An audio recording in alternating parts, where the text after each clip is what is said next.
Bismillahirrahmanirrahim. Assalamualaikum warahmatullahi wabarakatuh. Alhamdulillahilladzi arsala rasulahu bil huda wa dinil haq liyudhhirahu 'ala dini kullih wa kafa billahi syahida. Wa asyhadu an la ilaha illallah wahdahu la syarika lah wa asyhadu anna Muhammadan abduhu wa rasuluh. Allahumma shalli ala nabiyyina Muhammad wa ala alihi wa man tabi'ahum bi ihsan ila yaumiddin. Allahumma inna nas'aluka imanan la yartad wa na'iman la yanfad wa murafaqata Muhammad sallallahu alaihi wasallam fi a'la jannatil khuld. Allahumma inna na'udzubika min zawali ni'matik wa tahawuli afiyatik wa fujaati niqmatik wa jami'i sakhatik. Kaum muslimin, para jamaah sekalian yang mugi-mugi senantiasa dirahmati dan diberkahi Allah Subhanahu wa taala. Kita bersyukur pada Allah atas nikmat dan karunia yang telah Allah berikan pada kita sekalian, sehingga di kesempatan pagi menjelang siang ini kita semua dalam keadaan sehat walafiat, diparingi umur panjang, diberikan umur panjang oleh Allah Subhanahu wa taala, sehingga di kesempatan kali ini kita akan kembali ngaji kitab tauhid, dan kita akan lanjutkan nantinya dari buku halaman 134 bab ke-32. Bapak Ibu sekalian, sebelum kita mulai, karena ini daurah yang butuh waktu hingga 3 hari 2 malam, ada beberapa pengumuman yang panjenengan semua harus memahami hal ini selama daurah ini berlangsung. Walaupun tadi sudah diumumkan, kami akan bacakan ulang ya pengumuman tersebut atau aturan-aturan yang ada selama daurah ini. Ngaji kitab tauhid nanti berlangsung 3 hari 2 malam. Semua sudah pada minta izin belum? Sudah? Minta izin istri sudah? Apa? Sudah. Westine uang sangu? Lali paling wis ditinggali. Terus untuk nginap nantinya disediakan untuk bapak-bapak nanti di masjid sini. Sedangkan untuk ibu-ibu, mohon maaf kita belum ada fasilitas atau sarana untuk memberikan penginapan pada ibu-ibu. Mungkin nantinya ada warga yang juga ikut di daurah ini juga atau ngaji kitab tauhid ini juga bisa menolong panjenengan untuk memberikan tempat penginapan. Ya, ada mungkin yang bisa tanya-tanya nanti di bawah. Ya, mudah-mudahan ada yang bisa membantu untuk itu. Namun untuk ibu-ibu kita belum bisa menyediakan tempat langsung kecuali untuk warga sekitar sini atau pulang pergi nantinya. Ya, makanya untuk kegiatan ini hanya berlangsung nanti sampai sebelum maghrib, sekitar jam 5 atau jam setengah 6. Setelah itu nanti akan berlanjut besok lagi jam 6 pagi. Ya, akan berlanjut lagi besoknya jam 6 pagi. Nah, sehingga ini hanya berlangsung 2 malam saja untuk butuh nginap. Ya, jadi bisa diperhatikan untuk itu. Kemudian aturan-aturan yang ada, yang pertama diharapkan tepat waktu untuk hadir di sini kecuali kalau ada uzur. Kita mulai untuk hari ini jam 9 untuk pelajaran ya, nanti sampai jam 11. Namun insya Allah setiap materi saya rampungkan 1 kali, lalu setelah itu istirahat. Arab ngopi ya monggo silahkan, mau wudhu, mau sholat sunnah ya monggo silahkan. Nanti ada waktu istirahat 5-10 menit. Ini saya akan beritahu. Istirahat 5 menit. Ya, berarti nanti 5 menit lagi kita ketemu. Istirahat 10 menit. Mau ngopi di bawah monggo silahkan. Mau wedangan di bawah sudah siap. Full service 24 jam. Ya. Dan yang membantu Bapak Ibu-ibu sekalian, para peserta yang hadir, ini warga sekitar sini yang mereka gotong royong untuk membantu acara ini berlangsung. Ada yang menyiapkan makan, ada yang menyiapkan piring, ya sampai ngatur parkir, ya sampai nyiapkan untuk toilet dan macam-macam sudah disiapkan warga secara gotong royong, langsung warga sini yang membantunya. Ya. Kemudian sebelum masuk masjid nanti diharapkan mengisi absen nanti setiap pagi, siang, sore nanti ada absen 3 kali, mohon nanti diisi. Kemudian yang ketiga, setiap peserta diharapkan menjaga kebersihan masjid dan area sekitar pesantren. Diharapkan tidak ada pakaian yang digantung di sekeliling masjid termasuk pagar-pagar yang ada. Jadi karena ini tidak lama juga, insya Allah masih bisa disimpan di dalam tas seperti itu sehingga tidak mengotori kanan kiri. Kalau ingin menaruh tas selama pelajaran nantinya habis subuh dimohon kalau bapak-bapak tidur di bawah, dimohon nanti membawa tasnya lagi ke atas ini atau ditaruh di bagian utara yang tempat makan tadi. Ya, insya Allah aman di situ, tidak ada yang mengambil tas-tasnya yang ada. Jadi mohon tidak bergantungan handuk di kanan kiri sini, nanti pemandangannya jadi rusak. Ini catnya sudah kuning nanti jadi hijau, jadi merah seperti itu. Jadi kurang menarik untuk dilihat. Jadi bisa dipahami seperti itu demi kebersihan pesantren. Juga yang keempat, peserta akhwat berada di masjid bawah di karpet hijau. Nanti bisa lewat jalan selatan ketika naik. Mohon maaf di sini tangga ini semuanya serba naik di sini karena nggak ada posisi yang rata di daerah panggang.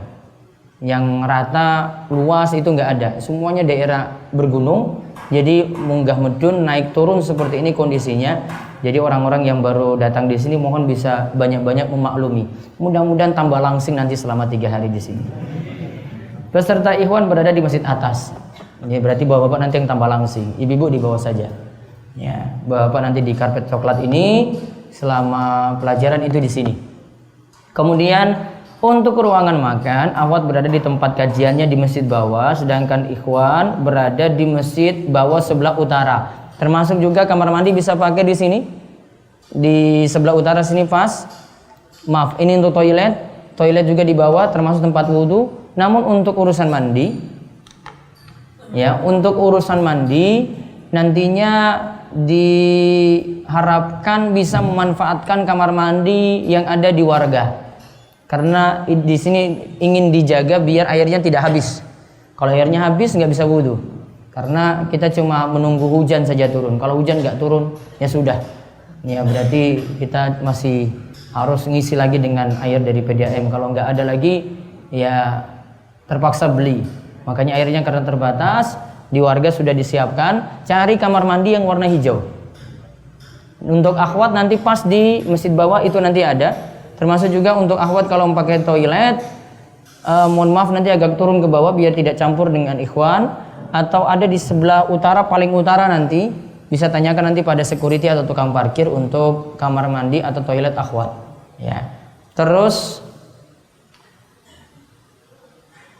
untuk mandi para ikhwan bisa menggunakan kamar mandi ada di rumah warga, kamar mandinya dicat warna hijau muda. Lalu yang ketujuh, saat kajian dimulai, semua peserta harus hadir. Tidak boleh ada yang di luar area kajian. Nggak boleh kalau sudah mulai seperti ini ada yang lagi ngopi di bawah misalnya. Nggak boleh. Ya, jadi segera naik ke atas kalau kajian sudah akan dimulai. Ini siap ya Bapak ya? Biasanya ini ngopi ini ngobrolnya suwe loh ini. Lama. Ya, maka jenengan harus sadar kalau sudah di waktunya dipanggil, maka segera naik untuk kembali mengikuti kajian. Kemudian untuk tidur diharapkan para peserta ikhwan mengambil posisi di masjid atas saja kalau untuk siang. Namun kalau untuk malam bisa di atas bawah. Di sini bisa, di bawah bisa. Ada kasur yang sudah disiapkan di bawah. Ya, ada kasur yang sudah disiapkan di bawah. Dimohon kepada ini terutama yang biasanya reunian ini simbah-simbah ini. Nah, ini biasanya cerita, saling mijet, ya, ngopi. Ya, ini biasanya sampai jam 1 jam rolas ini belum tidur juga. Ya, ini biasanya simbah-simbah ini pada reunian karena ketemu teman lama pas di sini. Ya, jadi mohon bisa hargai waktu karena kita berlangsung 3 hari. Ya, 3 hari ini full, maka dimohon bisa memperhatikan waktu dengan baik. Saatnya istirahat ya istirahat. Makanya setelah maghrib ini saya kasih waktu free, ya tidak ada kecuali nanti malam Ahad nanti itu ada satu kajian nanti ba'da Isya, ya itu nanti ada kesempatan untuk tanya jawab full sekaligus ada siaran langsung dengan warga yang ada di Swedia.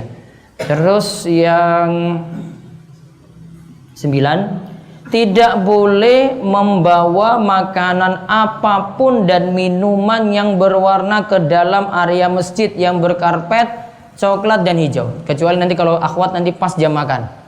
Namun kalau selain itu tidak boleh membawa kopi masuk sini, nggak boleh, kena kartu kuning. Ulang lagi, kartu kuning lagi 2 kali, berarti kartu apa? Merah. Mulai berarti.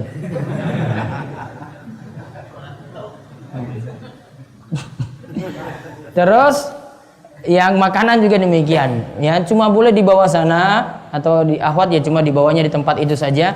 Yang bapak-bapak ini terutama tidak boleh bawa di sini. Ada minuman botol nggak boleh, kecuali air putih saja. Ada yang mineral air bening putih itu bisa dibawa ke sini.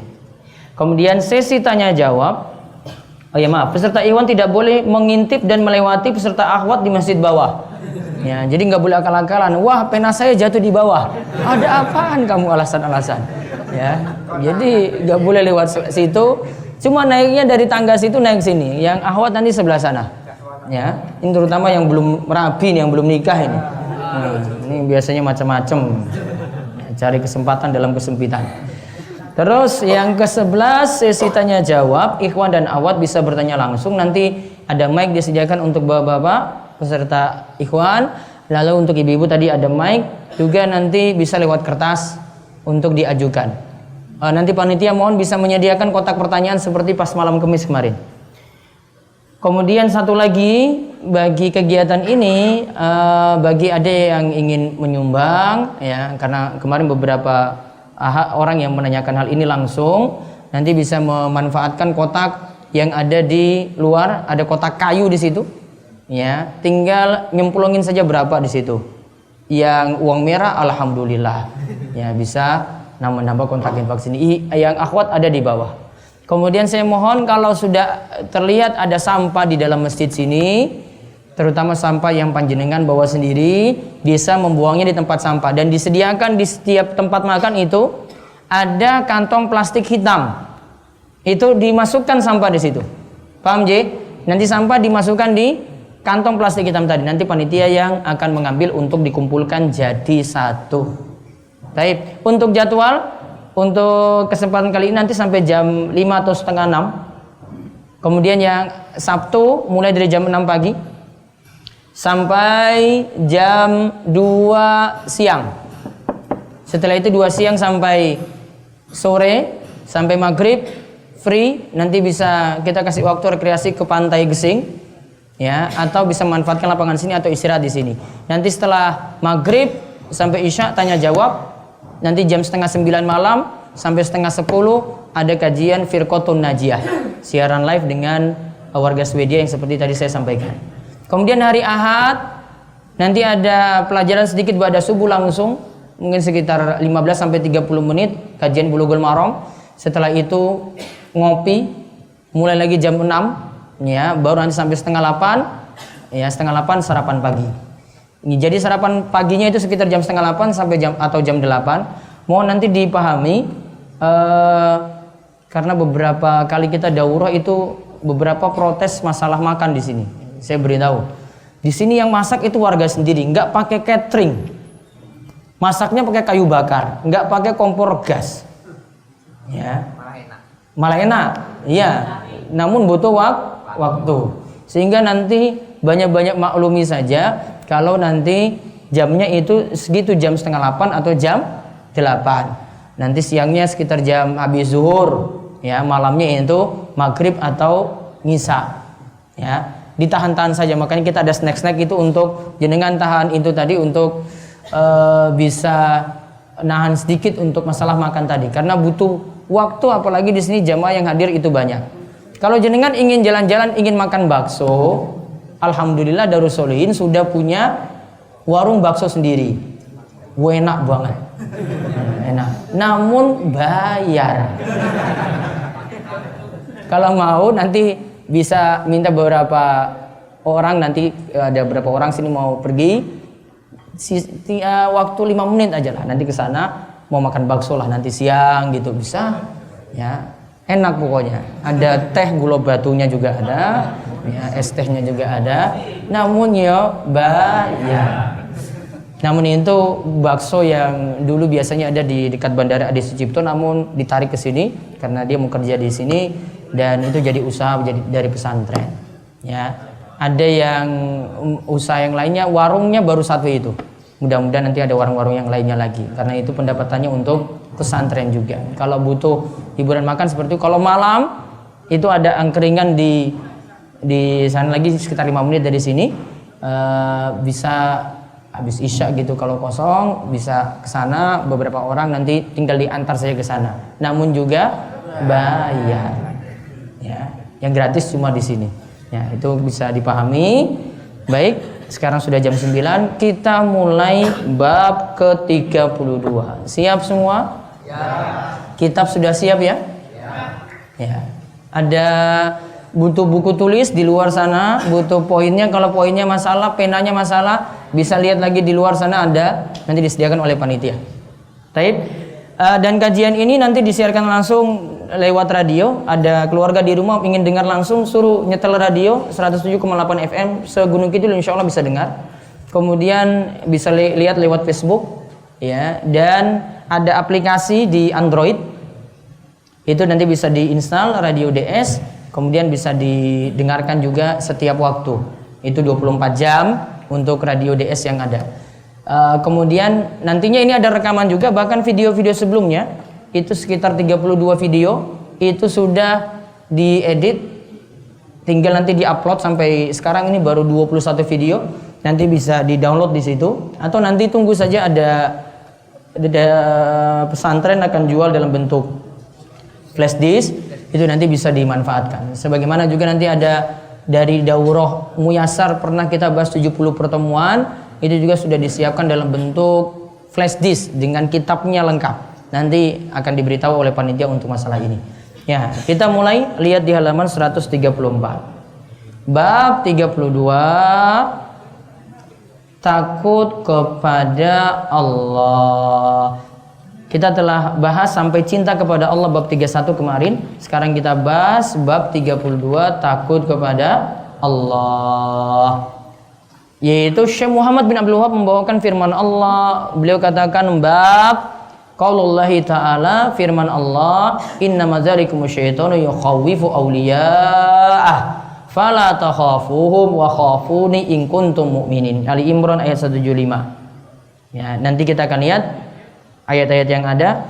Kita lihat ayatnya satu persatu dan faedah-faedah nanti di dalamnya. Monggo dibaca Mas Rudi. Takut kepada Allah. Allah Ta'ala berfirman, sesungguhnya mereka itu tidak lain hanyalah setan yang menakut-nakuti kalian dengan kawan-kawannya orang-orang musyrik Quraisy. Oleh karena itu, janganlah kalian takut kepada mereka, tetapi takutlah kepadaku jika kalian benar-benar orang yang beriman. Quran Surat Al-Imran ayat 175. Innama dzalikumu syaitanu yukhawwifu awliya'ah fala takhafuhum wa khafuni in kuntum mu'minin. Sesungguhnya mereka itu tidak lain hanyalah setan yang menakut-nakuti kalian dengan kawan-kawannya orang-orang musyrik. Jadi setan dan orang-orang musyrik itu berserikat, berteman, jadi satu. Oleh karena itu, fala takhafuhum, janganlah kalian takut kepada mereka. Wa khafuni, takutlah kepadaku. Kunya itu huruf besar, berarti takut kepada Allah. In kuntum mu'minin, jika kalian benar-benar orang yang beriman. Di garis bawahi pada kalimat janganlah kalian takut kepada mereka, tetapi takutlah kepadaku. Tetapi takutlah kepadaku. Berarti ini adalah perintah untuk takut kepada Allah saja. Nanti kita akan membahas macam-macam takut. Dalil berikutnya lagi, innama orang-orang yang memakmurkan masjid? Allah Ta'ala berfirman, orang-orang yang memakmurkan masjid-masjid Allah hanyalah orang-orang yang beriman kepada Allah dan hari kemudian, serta tetap mendirikan sholat, menunaikan zakat, dan tidak takut kepada siapapun selain kepada Allah. Mereka adalah orang-orang yang diharapkan termasuk golongan orang-orang yang mendapatkan petunjuk. At-Taubah ayat 18. Innama ya'muru masajidallah, sesungguhnya orang-orang yang memakmurkan masjid-masjid Allah, mereka itu adalah man amana billah. Mereka itu adalah orang yang beriman kepada, hanyalah orang yang beriman kepada Allah, wal yaumil akhir, dan beriman kepada hari kemudian. Apa yang maksud hari kemudian? Hari kiamat. Diberi keterangan hari kiamat. Wa aqamas sholata, dan mendirikan sholat. Wa ataz zakata, dan menunaikan zakat. Wala yaksha walam yaksha illallah, dan mereka hanyalah takut kepada Allah, tidak takut kepada selain kepada Allah saja. Fa'asa ulaika ayyakunu minal muhtadin, maka mereka itu adalah orang-orang yang diharapkan termasuk golongan orang-orang yang mendapatkan petunjuk. Digarisbawahi pada kalimat dan tidak takut kepada siapapun selain kepada Allah.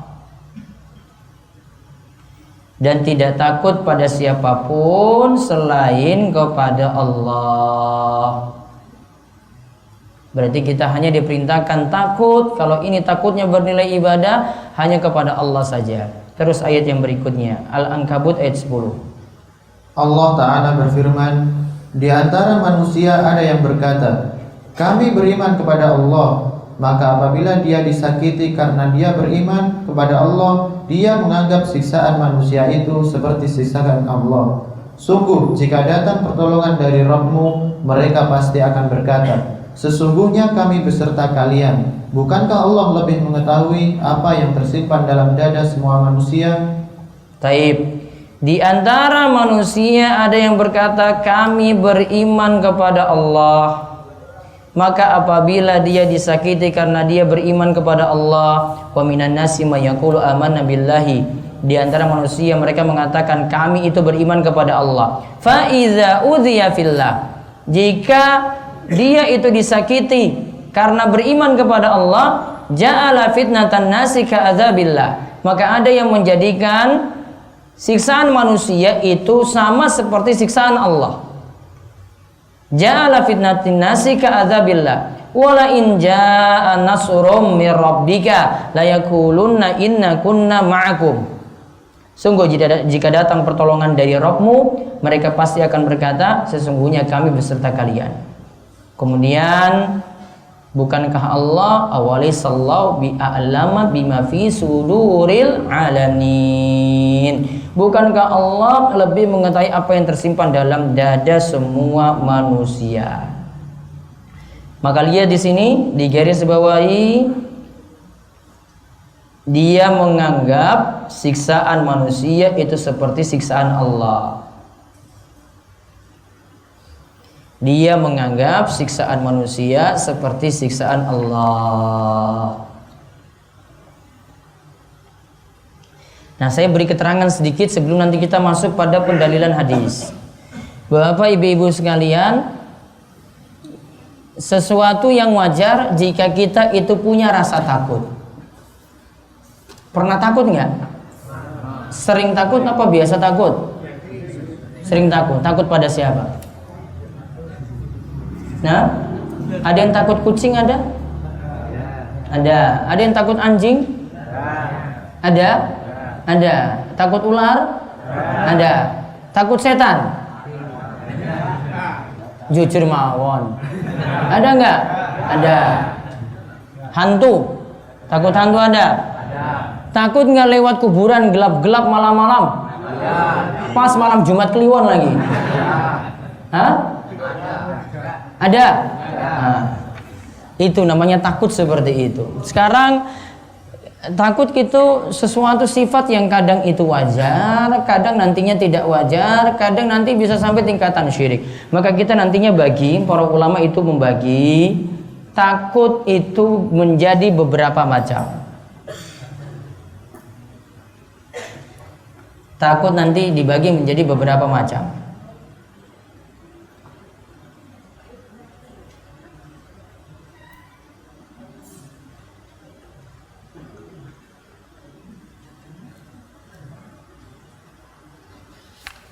Yang pertama, takut yang dihukumi syirik.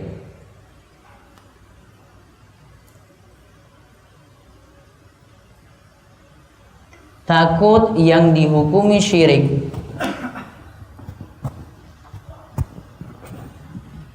Di mana seseorang takut kepada selain Allah,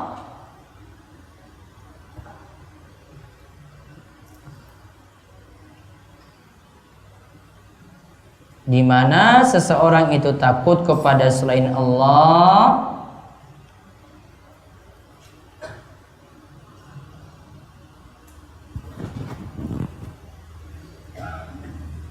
dan ia meyakini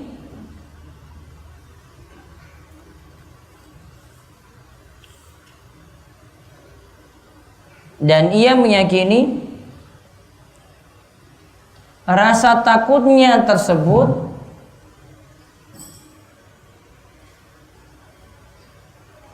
dapat mendatangkan manfaat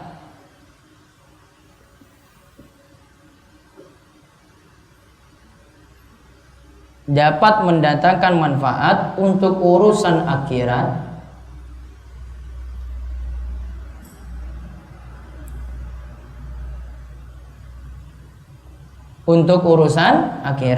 dan mencegahnya dari suatu bahaya.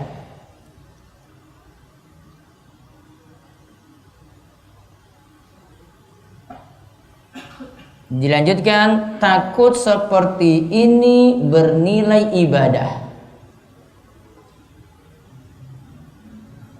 Takut seperti ini bernilai ibadah, dan jika ditujukan pada selain Allah,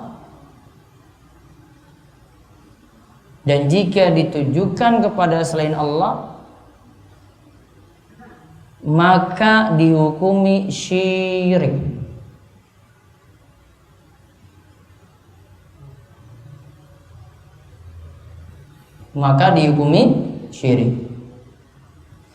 Saya kalau tidak nurut, dia katakan, kalau saya tidak nurut untuk memberikan sajen, untuk berikan tumbal kepada selain Allah ini, apa contohnya selain Allah sini ya?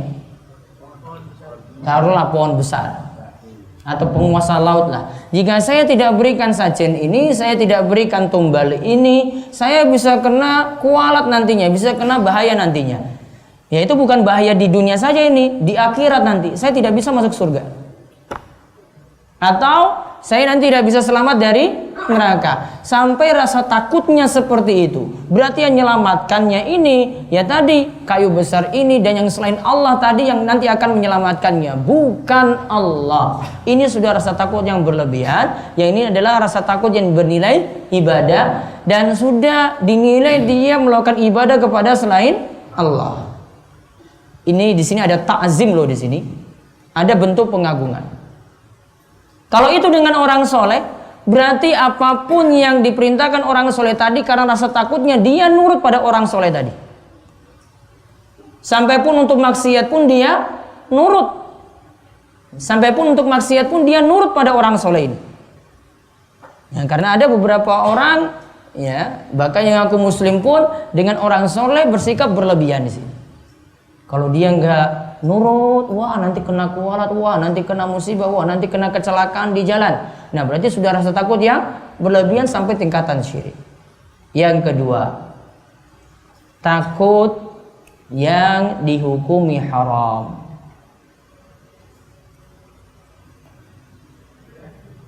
Takut yang dihukumi haram.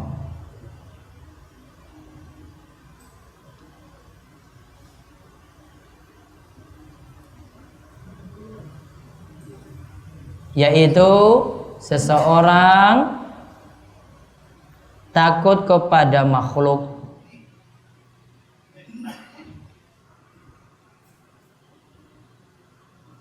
Takut kepada makhluk sehingga ia melakukan sholat atau sholat berjamaah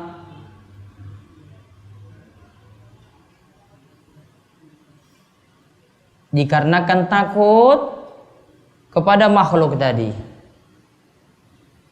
Ya, dikarenakan takut kepada makhluk tadi.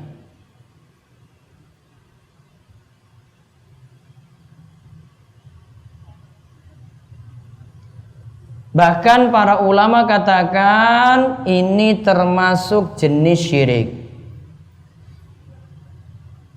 Bahkan para ulama katakan ini termasuk jenis syirik.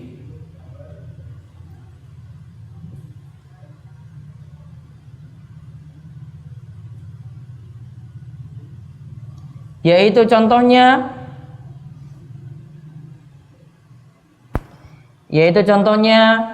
meninggalkan atau meninggalkan yang haram atau melakukan kewajiban karena takut pada omongan manusia.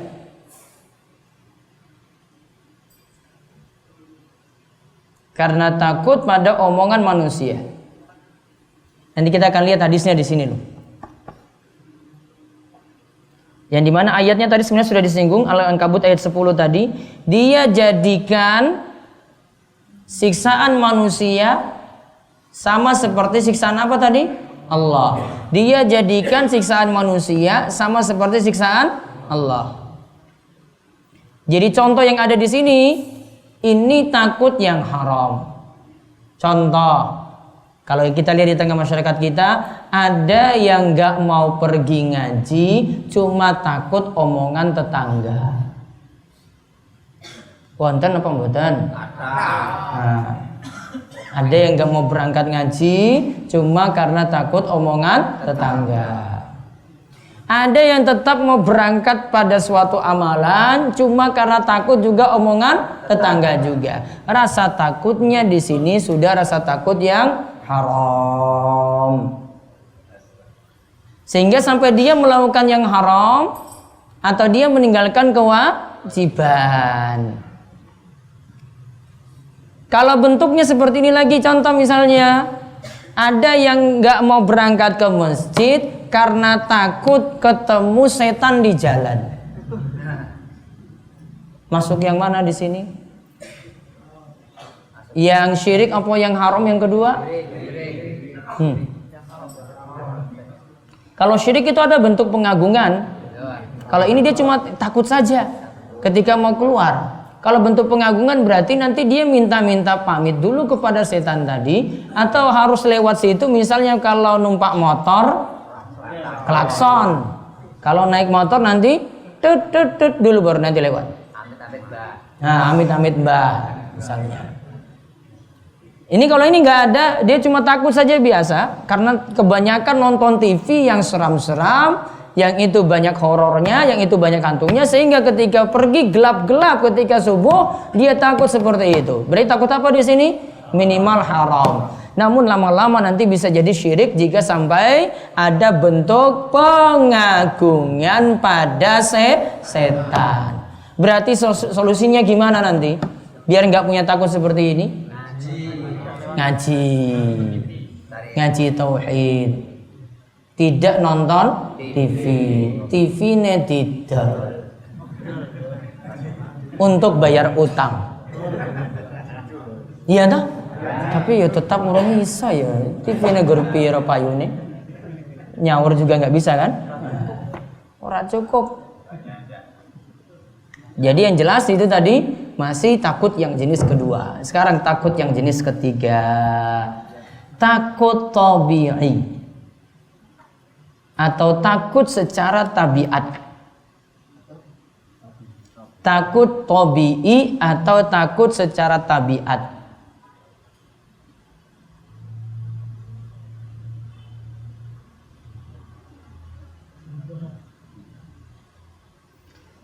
Yaitu takut kepada makhluk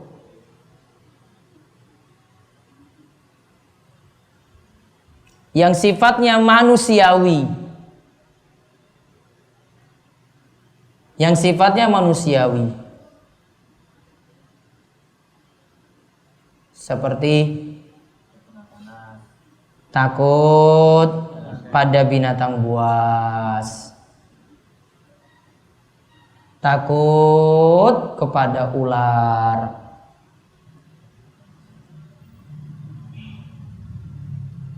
takut kepada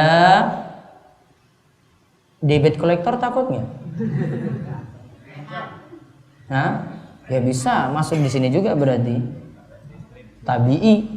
Takut istri masuk nggak sini? Masuk. Ya sudah, tulis takut istri. Iya, dicerewetin istri kan? Itu masuk dalam takut yang sifatnya tabi'i. Tabiatnya seperti itu. Namun ini tidak ada bentuk pengagungan. Dan ini tidak sampai meninggalkan yang haram. Maaf, tidak sampai meninggalkan kewajiban atau melakukan yang haram.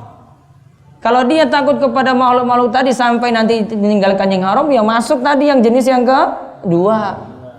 Kalau sampai melakukan yang haram, masuk jenis kedua. Sampai meninggalkan kewajiban, masuk jenis yang kedua pula. Jadi kita ulang. Yang pertama takut apa? Syirik. Ini kalau ada intinya, ringkasnya, kalau ada bentuk pengagungan. Yang kedua takut apa? Takut yang dihukumi haram. Ini takut yang bagaimana? Jika sampai meninggalkan kewajiban atau melakukan yang haram. Cuma karena manusia saja. Takut omongan atau komentar manusia. Dia itu mengerjakan sholat cuma takut saja komentar manusia. Ya, takut. Jadi atas dasar itu dia lakukan. Atau dia meninggalkan sholat, ya cuma takut komentar itu. Dia sampai tetap melakukan yang haram, takut juga komentar manusia. Ya, kalau didasarkan atas itu, maka dihukumnya haram. Kalau yang ketiga, takut yang sifatnya tabi'i, secara tabiat masih boleh. Takut yang sifatnya manusiawi. Sekarang kita lihat hadis yang tadi kita sebut ada takut karena komentar manusia. Coba dibacakan dalam hadis yang marfu. Dalam hadis yang marfu dari Abu Sa'id radhiyallahu anhu, sesungguhnya di antara bentuk lemahnya iman adalah mencari keridhaan manusia dengan melakukan perkara yang bisa mendatangkan kemurkaan Allah. Memuji orang lantaran rizki Allah yang diberikan lewat mereka dan mencela orang lantaran rizki Allah yang tidak diberikan lewat mereka. Sesungguhnya datangannya rizki Allah tak dapat dipercepat dengan semangat seseorang yang menggelora untuk mendapatkannya. Begitu pula tidak dapat digagalkan oleh kebencian seseorang. Taib, inna min dha'fil yakin. Dari hadis Abu Sa'id, sesungguhnya di antara bentuk lemahnya iman. Bentuk lemahnya iman adalah mencari keridhaan manusia. Dia cari ridho manusia. Apa contohnya cari ridho manusia? Ingin aman dari komentar orang. Ingin aman dari komentar orang. Jadi dia turutin, ini biar saya nggak dapat omongan nih gimana ya. Berarti cari ridho manusia dengan melakukan perkara yang bisa mendatangkan kemurkaan Allah. Dia cari ridho manusia, membuat Allah itu murka. Yang kedua, diantara tanda lemahnya keyakinan juga memuji orang lantaran rizki Allah yang diberikan lewat mereka. Harusnya memuji siapa? Memuji Allah, bukan memuji manusianya. Kita dapat gaji, ini kerja di kantoran, kerja di perusahaan, kerja di pabrik, kerja di toko, kerja di warung. Majikan beri, yang dipuji itu majikannya langsung apa Allah dulu? Allah dulu. Puji Allah dulu. Alhamdulillah, berkat karunia Allah saya dapat rizki ini. Kemudian mau memuji dia silahkan, namun puji Allah terlebih dahulu. Maka di sini yang dikatakan di sini tanda lemahnya iman, lemahnya keyakinan, dia puji-puji manusia. Padahal kalau dengan adanya rizki tadi, kalau Allah tetapkan rizki itu tidak diberi, tidak akan dapat. Mau lewat majikannya atau lewat siapa, rizki itu tidak diberi, tidak akan dapat. Tergantung dari Allah, Allah yang berikan. Ya, tergantung dari Allah, Allah yang berikan. Sehingga kita harus bangun rasa tawakal kita kepada Allah. Jadi jangan puji manusia yang banyak, pujilah Allah yang banyak. Banyak bersyukur kepada Allah. Walaupun kita juga berterima kasih kepada manusia setelah kepada Allah dulu. Yang ketiga, mencela orang lantaran rezeki Allah yang tidak diberikan lewat mereka. Mencela orang lantaran rizki Allah yang tidak diberikan lewat mereka. Jadi sekarang yang tadi itu puji, sekarang yang kedua ini mencela, yang ketiga ini mencela. Ya, mencela orang ini tidak dapat rizki, kita cela dia, kok kamu gini. Contoh, kita kurang bersyukur ya pada gaji yang diperoleh. Mungkin seorang istri ketika tahu suaminya dapatnya itu sedikit, dia celah ini. Kenapa kok cuma gini saja? Dia celah manusia, dia celah suaminya karena suaminya dapat rezeki yang sedikit tadi. Kurang bersyukur pada pemberian suami. Ini juga tetap harus sadar bahwasanya ini sudah jadi ketetapan. Jadi ini sudah jadi ketetapan dari Allah. Maka ketika kita itu susah, tidak mendapatkan rizki itu terputus di situ, rizki tidak kita dapati, maka yang harus kita pelajari di sini adalah yang pertama sabar, kemudian yang kedua apa? Apa yang kedua? Qanaah. Apa bahasanya qanaah? Nerima. Terima keadaan apapun itu. Terus lihat tadi lagi, sesungguhnya datangnya rizki Allah tak dapat dipercepat dengan semangat seseorang yang menggelora untuk mendapatkannya. Saking semangatnya ikut buruh, dari pagi ini mangkatnya jam berapa? Jam 7. Jam 7 berangkat ngebut-ngebutan coba. Namun kalau Allah tetapkan rizki itu tidak kamu dapat, tetap tidak didapat, walaupun dengan kecepatan tinggi untuk meraih rizki tadi. Maka lihat di sini baik-baik, bahasa Arabnya lihat. Inna rizqallahi la yajurru hirsu harisin. Tadi kalimatnya. Sesungguhnya datangnya rizki Allah tak dapat dipercepat dengan semangat seseorang yang menggelora untuk mendapatkannya. Karena rizki ini harus diimani saja. Ada orang yang kerjanya santai, rizkinya bisa sampai 1 M loh ini. Iya kan? Bisa. Ada yang kerjanya biasa juga dapat rizki yang banyak. Kehidupannya penuh berkah. Ada yang kerja banting tulang dari pagi sampai maghrib. Bapak sampai maghrib jam 4? Sampai rumah sampai maghrib biasa nih. Iya kan? Iya. Sampai rumah seperti itu dapatnya biasa-biasa saja. Maka rizki ini mesti diimani. Semuanya tergantung bagaimanakah ketetapan dari Allah memberikan rizki tadi. Maka kalau orang pahami seperti ini, dia nggak banyak protes pada rizki yang diberikan pada dirinya, juga tidak banyak protes nanti kalau kok tetangga saya, teman kantor saya, teman dekat saya, kok dapatnya lebih daripada saya. Terus begitu pula tidak dapat digagalkan oleh kebencian seseorang. Wala yaruddu karahiyatu karihin. Kalau ada yang benci pada rizki yang ada pada orang lain, kira-kira rizkinya jadi hilang nggak? Kita benci, nggak senang tetangga itu dapat barang A misalnya. Kira-kira barang itu jadi hilang?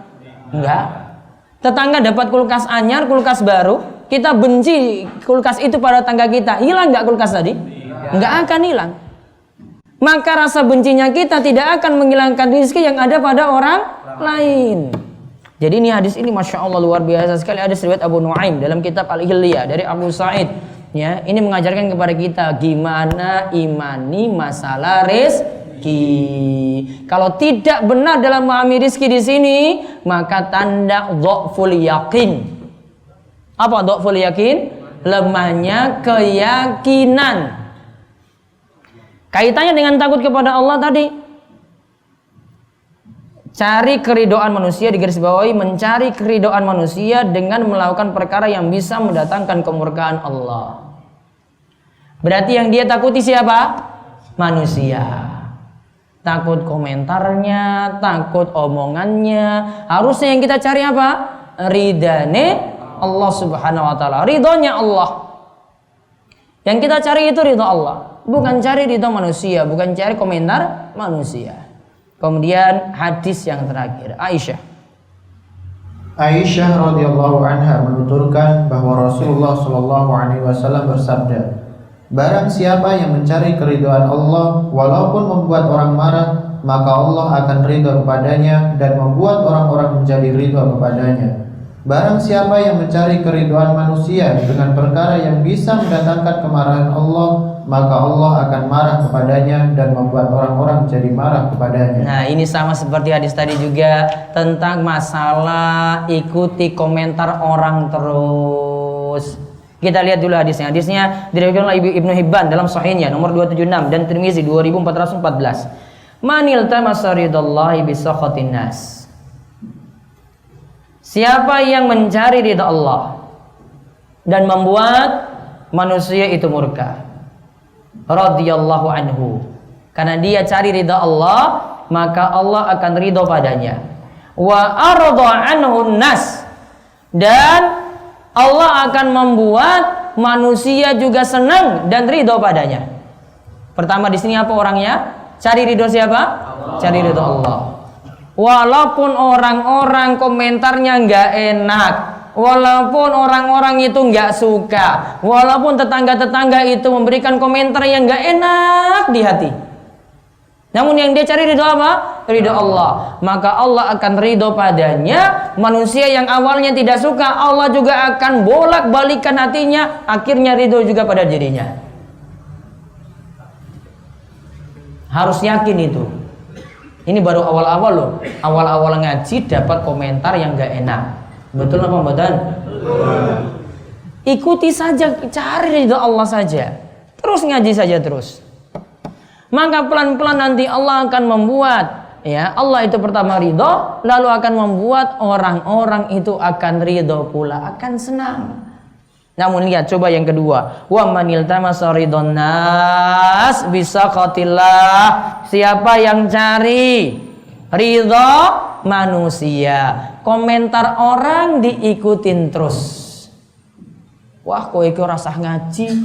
Ya sudah, dia enggak berangkat ngaji. Ya. Wah, kok iki ora sah salat. Ya sudah, dia enggak salat. Ya, untuk perempuan, wah ngapain pakai jilbab? Akhirnya juga enggak pakai jilbab. Dia cari komentar orang terus kan, cari ridhonya orang terus. Maka lihat, sakhitallahu alaih, Allah akan murka padanya.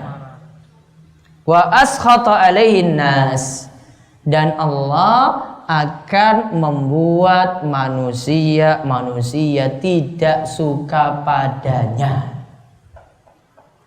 Berarti ada dua orang di sini. Ada yang cari ridho Allah, ada yang cari ridho manusia. Kesimpulannya kita tugasnya cari ridha siapa? Allah. Maka Allah akan ridho dan akan membuat manusia itu ridho. Awalnya rumah kita sendiri dengan orang dalam rumah sendiri, dengan tetangga sendiri mungkin gak ridho,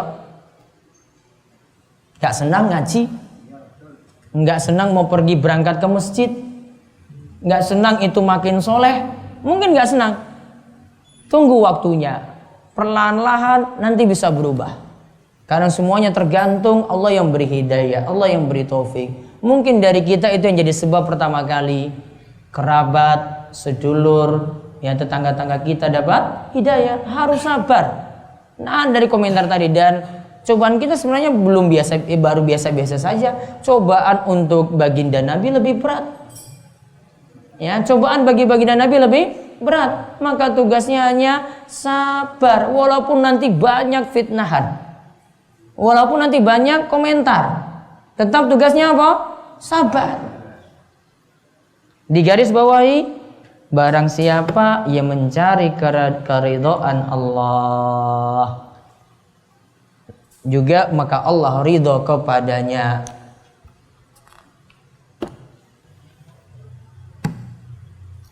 Nah, sekarang kita lihat masail atau kandungan bab 1. Kandungan bab 1. Tafsir surat Al-Imran ayat 175. Tafsir surat Ali Imran ayat 175. Tadi yang diterangkan mengenai innama dzalikumus syaiton yukhawwifu awliya'ah. Sesungguhnya mereka itu tidak lain hanyalah setan yang menakut-nakuti kalian dengan kawan-kawannya, auliya'ah, kawan-kawannya, wali-walinya, penolong-penolongnya. Jadi wali itu asalnya secara bahasa artinya penolong. Fala takhafu wa khafuni. Tadi disebut takut, janganlah takut kepada mereka, namun takutlah kepadaku, takutlah kepada Allah. Terus yang berikut yang kedua. 2. Tafsir surat Baro'ah ayat 18. Tafsir surat Baro'ah ayat ke-18. Ditulis itu Baro'ah itu nama lain dari surat At-Taubah. Baro'ah itu nama lain dari surat At-Taubah. Disebut Baro'ah, Baro'ah itu artinya berlepas diri. Karena surat At-Taubah itu membicarakan berlepasnya diri Nabi SAW dari orang-orang munafik. Berlepas diri. Yang ketiga, tafsir surat Al-Ankabut. Tafsir surat Al-Ankabut ayat 10. Yang tadi disebut wa minan nasi may yaqulu amanna billah. Ada di antara manusia mengatakan kami beriman kepada Allah. Fa iza uziya fillah ja'ala fitnatan nasi ka'adzabillah. Maka ada yang menjadikan siksaan manusia itu sama seperti siksaan Allah. Harusnya siksaan Allah itu lebih pedih daripada siksaan manusia.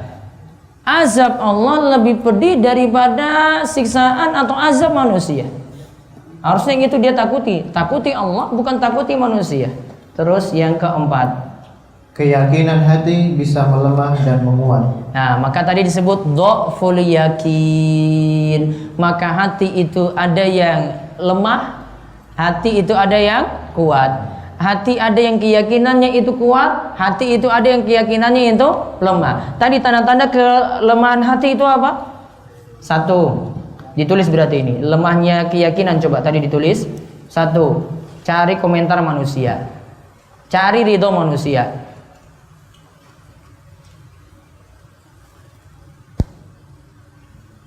2. Memuji manusia. 3.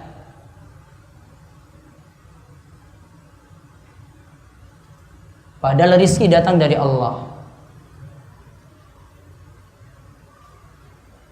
3. Mencela manusia ketika tidak datang rizki.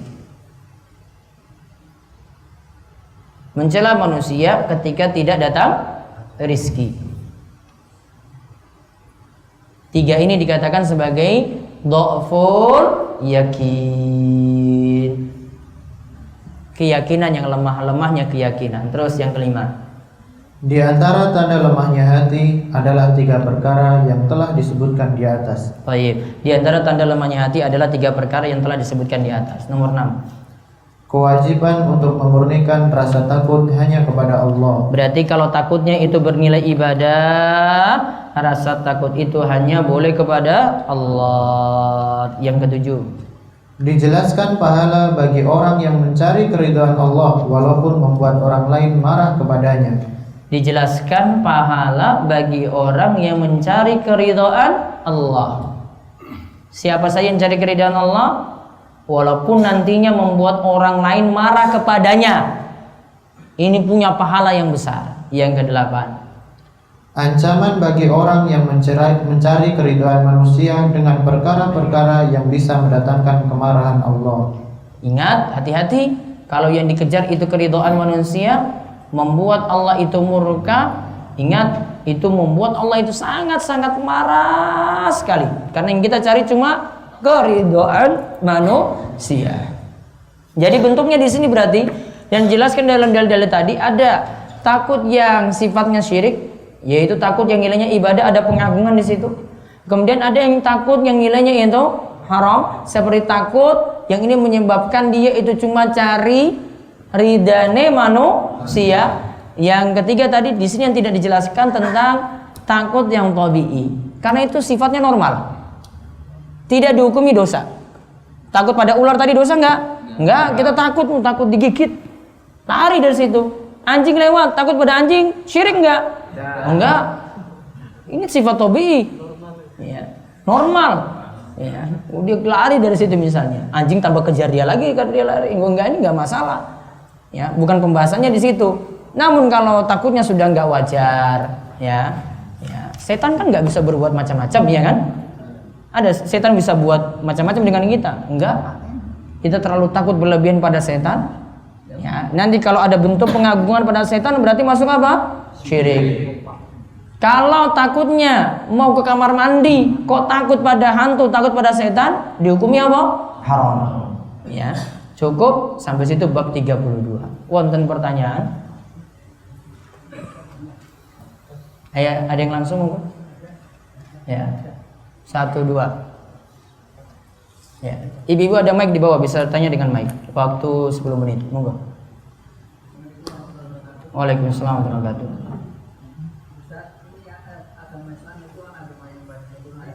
Agama Islam agama yang paling sempurna. Mic coba. Jadi bagaimana kita bisa meraih ridho Allah dan juga ridho manusia? Tekniknya bagaimana? Baik. Diulang pertanyaannya. Kebencian manusia. Nah, berarti solusinya satu, cari ridho Allah saja. Kalau diturutin komentar orang terus, pernah nggak ada ujungnya, Pak Nasir? Usahanya apa? Usahanya cari ridhanya Allah. Itu kan doa dan keyakinan sudah lahirnya. Lahiriannya sunnah, kalau ini memang di Allah ridhoi, ini benar, ikuti yang benar ini. Misalnya bagi-bagi uang itu. Bagi-bagi uang untuk apa ini? Biar ridho pada kita. Wah, itu beda lagi, itu cari ridho manusia berarti. Soalnya ini ada yang mau jago DPR kan. Oh, wes, sah terus. Itu berarti cuma cari ridho manusia supaya nanti dicoblos. Itu nggak ada pembahasan cari ridho Allah di situ. Nggak mungkin dia ikhlas itu. Saya mau nyumbang masjid, namun tolong jamaah masjid ini, jamaah masjid Jami Al-Ada, tolong besok milih saya ya. Cari siapa coba itu? Cari ridho Allah atau cari ridho manusia? Nggak mungkin dua di situ. Pasti dia cuma cari ridho manusia. Jadi kalau fokus saja dengan cari ridho Allah, manusia saja. Nah, kalau dia fokus cari ridho Allah, maka nanti manusia bisa diatasi. Ya, tadi sampingnya.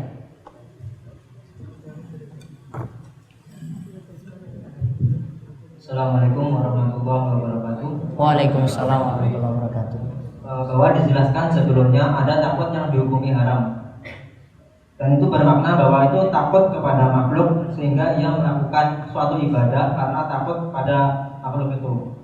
Pertanyaan saya, bagaimana jika anak, dalam hadis Nabi itu pernah dikatakan bahwa kalau anak itu sudah mencapai umur sekian, kalau tidak melakukan sholat maka pukullah dia. Nah, itu apakah dapat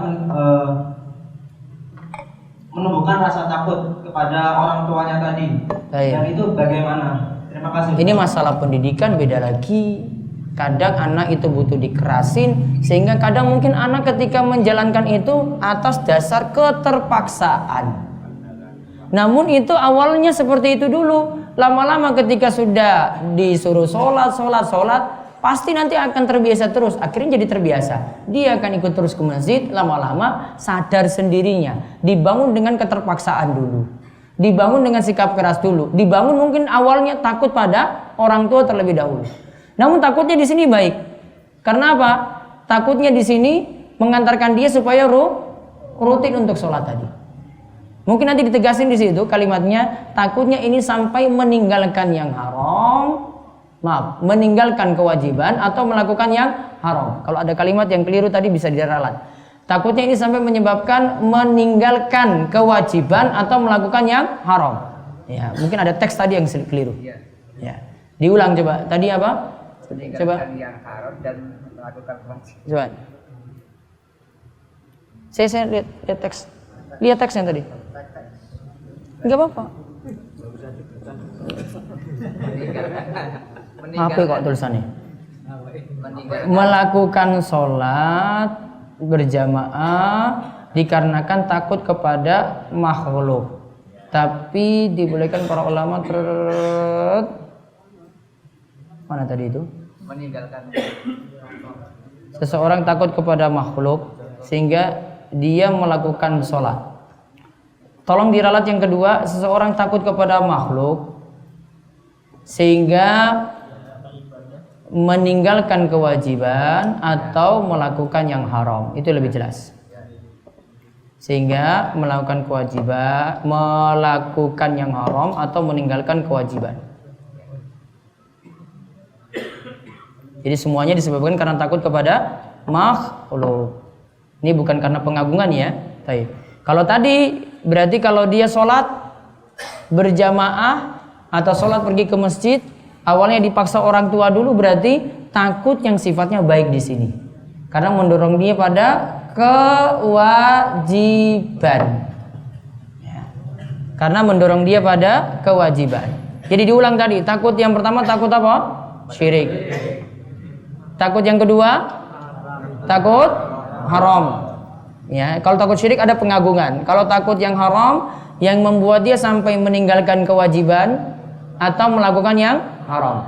Takut yang ketiga apa? Takut tabi'i atau tabiat. Ada lagi? Mike tadi Mike.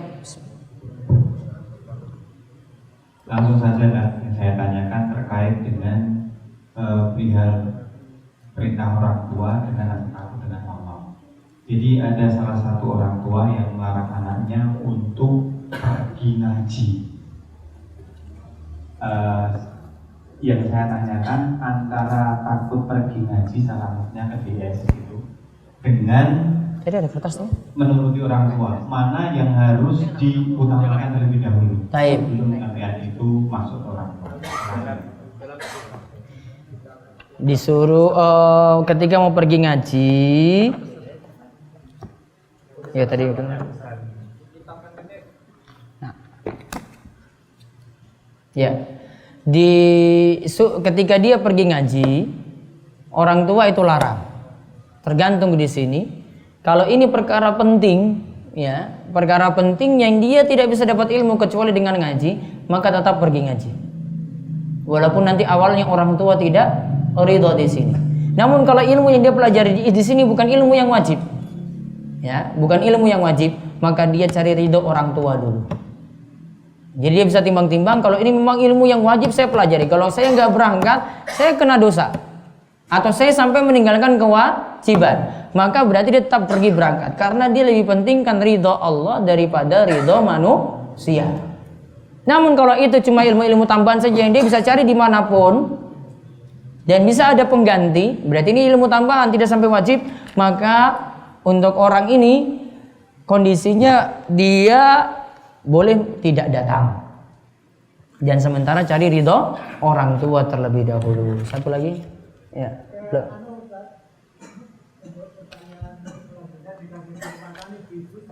Baik, ibu-ibu ada di bawah ada yang mau bertanya silahkan. Saya Ustaz. Monggo. Di antara bentuk lemahnya iman, salah satunya adalah memuji orang lantaran rezeki yang Allah berikan lewat mereka. Yang saya tanyakan antara memuji dan berterima kasih, ini yang seringkali saya sulit membedakan karena saya sendiri sering menemukan hal ini terjadi pada orang-orang yang banyak harta, kemudian dia banyak juga bersedekah, berinfak. Nah, cara kita memuji mereka itu seperti apa? Atau karena saya memang kadang-kadang sulit membedakan antara memuji dan berterima kasih. Dan jika ini terjadi, kita itu apa hanya sekedar dihukumi bahwa kita itu imannya masih lemah, atau termasuk orang yang seperti apa, Ustaz? Terima kasih. Iya. Nabi SAW itu bersabda, "Man ata ilaikum ma'rufan fakafi'uhu, fa illam tajidu matukafi'uhu fad'u lahu." Siapa saja yang memberikan kebaikan kepada kalian, balaslah. Orang tua beri kebaikan pada kita atau tidak? Berikan. Maka balaslah kebaikannya. Anak diberikan kebaikan dari orang tua, berarti dia balas dengan bakti pada orang tuanya. Ini orang tua kandungnya, dia itu balas dengan kebaikan itu. Walaupun nanti suatu saat orang tua berkata kasar padanya, walaupun suatu saat nantinya orang tua mungkin zolimi dirinya, dia tetap balas dengan kebaikan. Jika dia tidak mampu, fa illam tajidu matukafi'u, jika dia tidak dapati sesuatu untuk membalasnya, fad'u lahu, maka doakanlah. Karena banyak kebaikan di sini yang diberikan, namun tidak bisa untuk dibalas seluruhnya, maka tambahkan lagi dengan doa kebaikan kepada orang yang telah memberikan kebaikan tersebut. Maka kalau tidak bisa kita balas langsung, maka berikanlah doa. Panjatkan doa pada Allah untuk memberikan kebaikan pada orang tadi. Ya. Maka kalau kita lihat dari hadis ini, maka bentuk syukurnya tetap ada pada Allah dulu. Ya. Bentuk syukurnya tetap ada pada Allah dulu. Kita puji Allah dulu. Pujian, segala macam pujian hanya untuk Allah saja. Namun kalau untuk membalas kebaikan manusia boleh. Namun jangan sampai menyanjung berlebihan. Menyanjung berlebihan tidak boleh. Tetap sandarkan nikmat ini dari Allah. Namun bentuk terima kasihnya kita tetap berikan pada manusia. Ini Pak, terima kasih kemarin saya itu sudah dibantu. Alhamdulillah. Ada kata-kata alhamdulillahnya juga. Alhamdulillah sudah dibantu. Ini ada sedikit hadiah untuk Bapak. Ya, mungkin ada yang bantu dia dalam masalah utang misalnya, dia kembalikan utang tadi, kemudian dia ada kasih hadiah tambahan. Nah, ini namanya balas kebaikan orang lain seperti itu. Kalau tidak mampu apa? Doakan. Berarti dua bentuk, J. Yang pertama apa? Balas langsung. Yang kedua, doakan. Ya, itu caranya. Jadi sebenarnya tidak ada perbedaan. Kalau pujian yang sempurna hanya untuk Allah. Sedangkan untuk terima kasih masih boleh untuk sesama tadi. Baik, saya jawab dulu lewat tulisan. Banyak pesan di WhatsApp atau kajian ustadz-ustadz yang berkata bahwa akan ada bahaya atau mudarat bila tidak ikut pemilu atau partai politik, karena posisi tersebut bisa diisi oleh orang-orang kafir, Syiah atau liberal. Apakah ini bentuk ketakutan kepada selain Allah yang diharamkan? Intinya untuk masalah ini, kekhawatiran ini sah-sah saja jika memang nyata itu akan terjadi. Kalau untuk masalah tadi apa? Tidak ikut pemilu, ini pilihan orang masing-masing. Dia mau memilih ya silahkan, dia tidak mau memilih juga silahkan. Kalau dia memandang bahwasanya, wah ini nggak ada yang amanat sama sekali, saya nggak mau milih. Pilihan dia, terserah dia tidak mau milih. Ya, terserah dia tidak mau milih. Karena ini bukan menjadi suatu keharusan. Namun kalau kita mungkin berada di lingkungan yang di situ kita diundang untuk hadir, datang saja, memilih yang kita yakin saja itu nanti orang-orang yang baik atau yang kita sangkakan itu baik secara lahiriahnya. Kita tidak bisa nilai batinnya di sini. Namun kalau memang kita tidak punya keyakinan, ya sudah, kita tidak dipaksakan untuk memilih. La yukallifullahu nafsan illa wus'aha. Allah tidak membebani kita lebih daripada yang kita mampu di situ. Apakah ini bentuk ketakutan kepada selain Allah? Bukan. Ini bukan, ini suatu, saya mungkin golongkan pada yang sifatnya tabi'i saja, karena tidak sampai meninggalkan kewajiban atau melakukan yang haram. Bagaimana hukum takut dipecat dari kerjaan karena tidak sholat berjamaah di masjid? Nah, ini dilihat dulu. Kalau landasan dia sholat cuma karena itu saja, berarti jadi apa takutnya? Haram. Karena takutnya cuma karena itu kan? Takutnya cuma karena itu. Namun kalau takutnya ini awal saja, berikutnya dia terbiasa, akhirnya dia nggak mikir dipecat atau tidak, maka yang berikutnya berarti tidak jadi masalah. Satu lagi, ya. Waalaikumsalam warahmatullahi wabarakatuh. Ada seseorang atau bertempat di luar masjid. Setiap orang akan berangkat ke masjid, di dalam banyak orang-orang yang nongkrong di sekitarnya. Nah itu seolah-olah semua kita, bagian kita. Bahkan ada yang membencinya. Ada orang membenci kita karena apa? Bentar, mic dulu itu. Karena kami ulang saja. Ada satu tempat yang ada seorang yang setiap sholat 5 waktu itu berusaha ke masjid. Tapi di selama perjalanan, sepanjang perjalanan banyak orang yang nongkrong campur atau di perempatan di jalan. Nah itu seolah-olah dia itu acuh terhadap kita dan bahkan ada yang membencinya. Dalam arti tiap tak tempo enggak menyapanya, walaupun kalau kita sapa enggak menyapanya. Nah itu ada sesuatu yang seperti itu. Nah solusinya agar dia itu juga rela ataukah ridho pada saya dan Allah juga tidak membencinya pada kita atau memberi dosa pada kita, itu bagaimana solusinya? Terima kasih. Baik. Assalamualaikum warahmatullahi wabarakatuh. Waalaikumsalam warahmatullahi wabarakatuh. Jadi ada orang yang berusaha bersolat berjamaah di masjid. Tapi sepanjang jalan itu banyak orang yang nongkrong. Banyak orang yang nongkrong-nongkrong terus. Sholat itu acuh pada kita. Ya sudah, tetap berikan kebaikan pada orang-orang yang acuh tadi, yang tidak peduli tadi, tetap diberikan salam, tetap disenyumin, tetap diajak untuk sholat. Yang jelek baiknya tidak dibalas dengan yang jelek, namun dibalas dengan kebaikan. Pun, baik, istirahat 10 menit, terus kita lanjut lagi insyaallah di bab berikutnya. Tunggu, rehat dulu, selonjor dulu.